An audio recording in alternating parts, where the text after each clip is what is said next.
Thank you.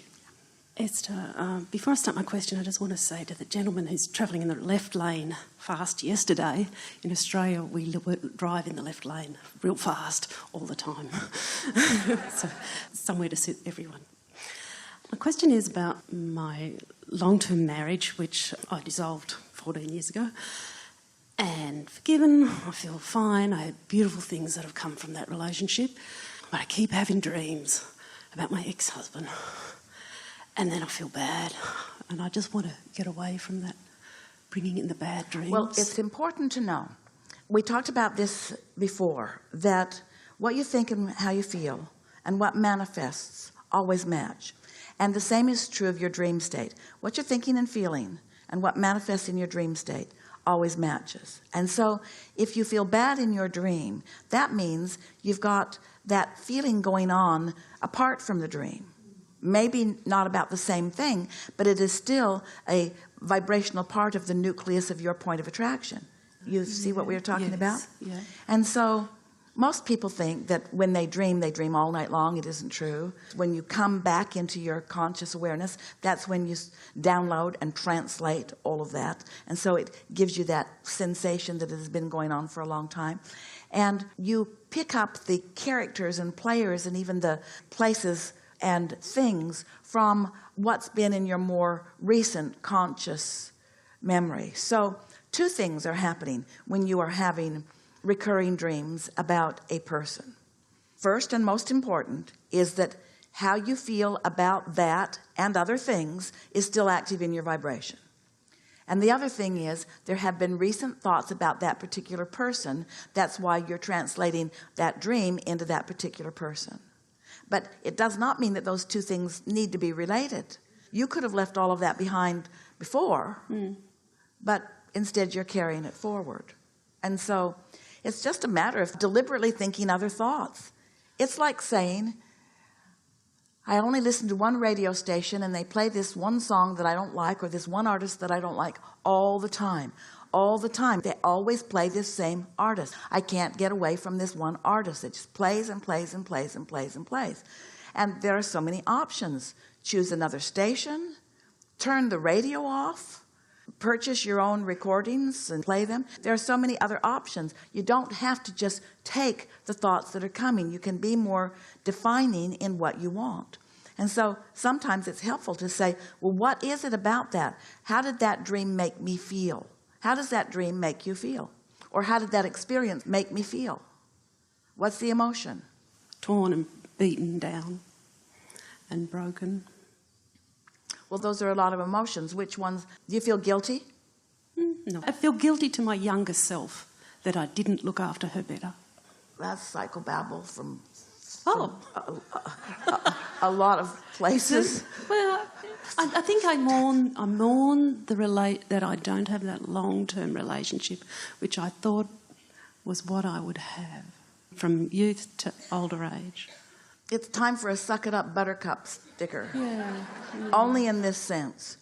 The feeling of regret is the most useless, pointless, ineffective emotion. And it doesn't mean that you're wrong in feeling it, but just acknowledging that feeling like that is not useful at all. Because what we're hearing from you and feeling from you is, this happened to me and therefore I feel like this. And because it happened to me, and I kept thinking about it happening to me, and I kept thinking about it happening to me, and even today I'm thinking about it happening to me, so much so that even though all of those circumstances are different and I'm not with that person anymore, I'm recreating it in my dream state. That's how much I'm bringing it forward. And so what we're suggesting is that you could fill that air time or that radio time, that listening time, you could fill it with some other conversations. And in time, that would fade away. It would give way to the more air time that you're giving to other things that feel better. Okay, so I do change the channel regularly, self-talk, away from that negative, and then it turns up in the dream. I think, It's all right, because you change the channel and you convince yourself that you've done that, but you may have changed the channel in terms of the subject of the individual, but you haven't changed the channel in terms of the subject of the way you feel. And so your dream shows up to show that to you. This is an indication that you're not changing the subject as much as you think you might. So let's chew for just a little bit on that subject. So that subject feels like, Unworthy. unworthy is a good term, kind of an all-inclusive term, and rather a vague term. See if you can find something more specific to the way you actually felt in that relationship. Controlled. Controlled. Now that's different. Controlled feels different than unworthy. Because control's just about being around a bully. Unworthy is about everyone on the planet and everything in the universe being against you. Yeah, okay. Yep. Okay. Quite a big difference. That isn't what I feel. Yeah. Yeah. Okay. So you felt controlled by someone who was attempting to control you. We had that conversation earlier. There are those who believe that their happiness depends upon what you do, especially if you are up close to them. And so you felt controlled because guess what? You were. Yes, I was. But are you now? No. A little bit at work, I would say. Yeah. But any control that someone else thinks they have of you, you've sort of given it over to them, haven't you? You could go to work and you could say, I feel controlled because I have to be here. And if I'm not here, they'll be unpleased. And if they're unpleased, then there will be repercussions and they might tell me to leave or I might lose my income. So you could fan the flames of being controlled. Or you could say, I am at work and I choose to be here. It's my choice to be here. That there are these advantages to me and therefore this is something that I am choosing. And so I'm in control of my own experience. They're not controlling me because the fact is I could leave at any time. So who's really in control? Yes, okay, yes. Can you feel the difference in that? I do feel the difference of that. So yeah. These are the kind of conversations. Here's what's happening, and it's not just with you. It happens with a lot of people. When you're standing in a place that isn't as you want it to be, and you were talking about that, about you thought it would be a long-term thing, or you thought that you would be coupled with someone and live happily ever after, those things. And so when you are standing in a place that is different than the place that you believe that you would really like to stand in, there's a really strong propensity to try to go back and explain why you're not standing in a better place. And that's all that's going on here. You're trying to explain not being in a better place by that and that and that, or by predominantly that. And so you have to come to the conclusion that, hey, wait a minute, I create my own reality. I am the point of attraction. The way I feel is my point of attraction. What I think is what accomplishes the way I feel. I am the one that sets the tone. I'm the one that achieves the set point. Just talk to yourself in those strong but general terms for a little while. And this feeling of being controlled will dissipate because you're not controlled. Now, having said all of that, we want to add one little clarification, because law of attraction makes you feel like you're being controlled. This is an important nugget, because law of attraction feeds back to you what you're feeding out. So if you're feeding something out and not knowing it, not meaning to do it, and what comes back matches it, then it feels like it's being done to you, not that you're doing it to yourself. And that's why it's so important to begin noticing the correlation between what you're thinking and what's coming back. I thought that and this happened, and I thought that. In the beginning, as Esther started to get a handle on all of this, something wonderful would happen and she would say, I did that. And then something less wonderful would happen and she would say, I did that too. But it is so good to acknowledge I create my own experience. I am not a victim to anyone or anything. I am a product, a manifested product of the way I predominantly feel. So then it is so helpful to, every chance you get, notice how many things are really good for you. You are the reason for those things too, you see.